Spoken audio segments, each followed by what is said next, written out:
Hey there.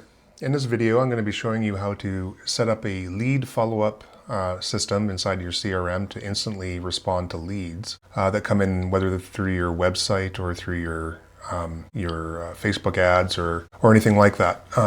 Any kind of lead form where you're collecting their information. Like, how do you get back to them immediately? Because, well, let's face it, we all kind of forget to respond to leads. Like if you have someone come in at 2 o'clock and then by the time nighttime comes, you forgot about it, and then 3 days later, the lead has already gone with somebody else. So in this video, we're going to be going over everything step by step on how to set this up. So if you use, it doesn't really matter what kind of CRM you use. So whether you use Follow Up Boss or any other kind of CRM, we're going to be, they're all kind of the same in terms of automations and how you do this. So we're just going to jump right into it, and you're going to see how to build this step by step. Okay, I'm using GoHighLevel, and that's what we use for DYR. And we're going to be going down to automations. So right here in this. So and inside yours might be called something different. It might be called something like workflows or anything like that. But we're going to be building. We're going to be in here. We're going to automations, and we're going to create a workflow. So we're going to go from scratch. So every kind of workflow, you have to have a trigger. So the trigger is the step that's going to initiate the workflow. So when we're talking about a lead response, we're going to be looking at something like when a conversation starts or when a lead comes in. So we can go, let's say, we're going to use, let's use Facebook ad. Oops. We're going to use Facebook lead form submitted. Okay. So page is, what do we got here? We're going to use mine, dominate your real estate. We're going to say form is any. So we're going to save that trigger. So that's a trigger. So a form gets filled out on your Facebook that's connected to your CRM, and that's going to initiate this workflow. That's what's going to start the workflow. So what you can do here, now there's a number of things you can do here. Now anything after a trigger is called an action. So it's going to do something. So what do we want to do as soon as somebody fills out like a lead form? You probably don't want to send an email right away to them. Like you might want to wait a certain amount of time. So we're going to add one right here. We're just going to click this plus, and we're going to say, we're going to type in wait. So we want to wait even just a little bit of time, right? Let's say, we're going to say a specific amount of time. Let's say we're going to go 5 minutes. Let's just say 5 minutes, okay? Now we have an action. So lead comes in, we have a wait, and then now we're going to send that person an email. So if we go down to send email, yours might be, you might have to look through your actions and then find out where all of these steps are if you don't have GoHighLevel. So we're going to pick send email. So when you're setting up an automation, you want to have everything kind of like pre-set up. So for example, you've got your message body here, and obviously you don't know the person's name. So that's kind of like the first thing that we have to set up. Well, the first thing would be your subject. So let's just say, thanks for signing up. And then we are going to, we're going to go down here. And we're going to click on, yours might be a little bit different, but they're kind of like, called a custom field. So a custom field is like it's going to grab that certain information and then put it into your body of whatever you're writing. So we're going to click on this custom value, and we're going to say contact. So what is a contact? We're going to go with a contact first name. Okay. So we're just going to say, we're going to go like this. We're going to say, hey, contact first name, and we're going to put a comma after that. So whenever it's going to grab that first name of the person that signed up, and then it's going to auto populate that into the email every time a new lead comes in. So you would write the body of your email here, like you want to keep it obviously not very how do I say, like you don't want to like rush people when they're first signing up for anything. So keep it casual.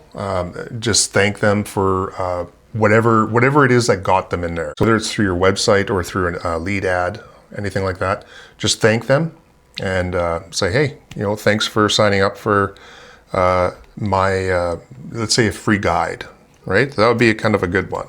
So if you ran an ad for a free guide, or whether you had it through your Facebook page or something, you would just write that in here, right? Signing up to get your free guide, and you would include all the rest of your things. You can, and then you would put your email signature at the end. This CRM in particular has a custom values for a user rather than well, this is in contact. We don't want that. We'll go user, and then we're going to go signature. So you can put that in there, and then it grabs your signature from your profile and adds that in automatically. So you want to keep things as simple as possible, right? And up here, you're going to have your from name, who you're going to send it from. In this case, I'm just going to say Dominate Real Estate, and we are going to go, we're going to use a custom field for this.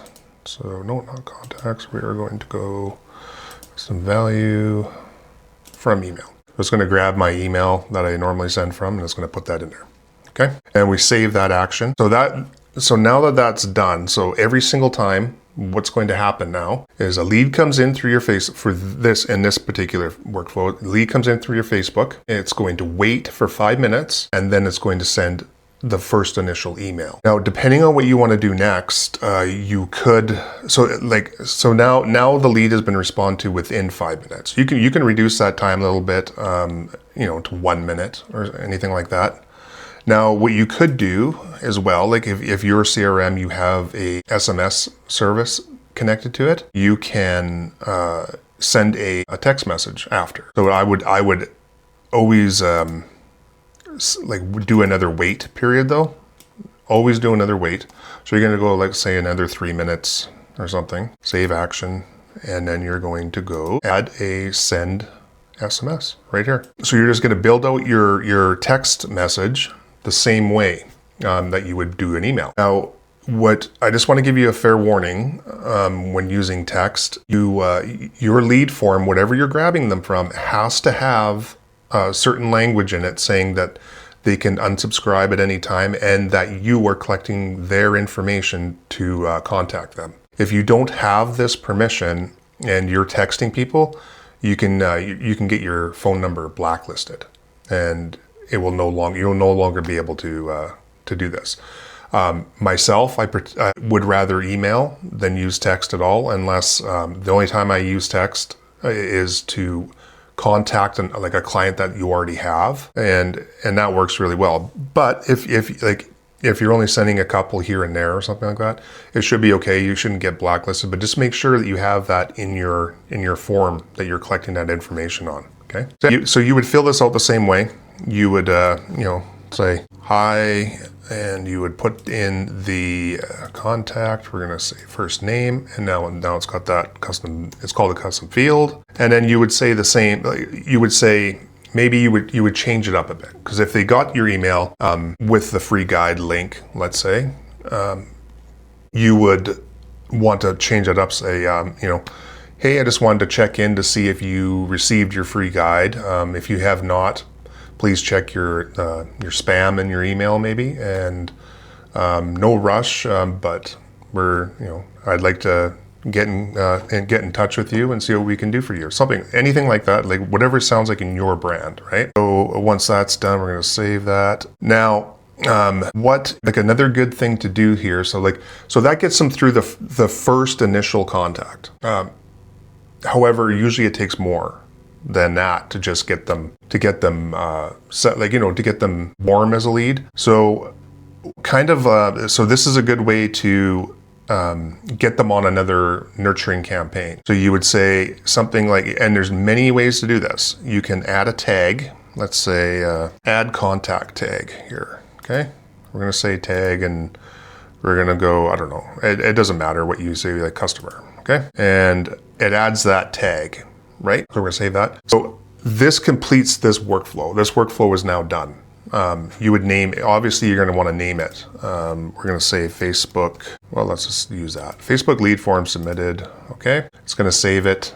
And then we are going to hop out of here, out of this one, and we're going to build another one. We're going to start from scratch. This would be your nurturing campaign. So if you already have one built out, that's great.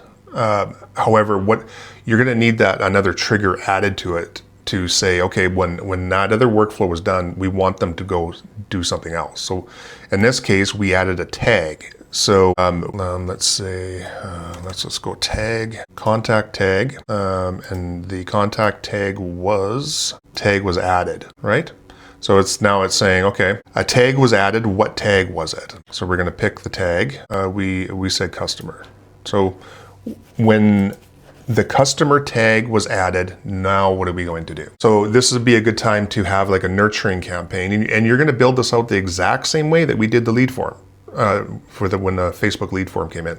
So, but in this case, we're going to wait longer. So we're not going to send them. Obviously, we already sent them a text message and an initial email. So now we'd want to wait maybe a day, let's say, right?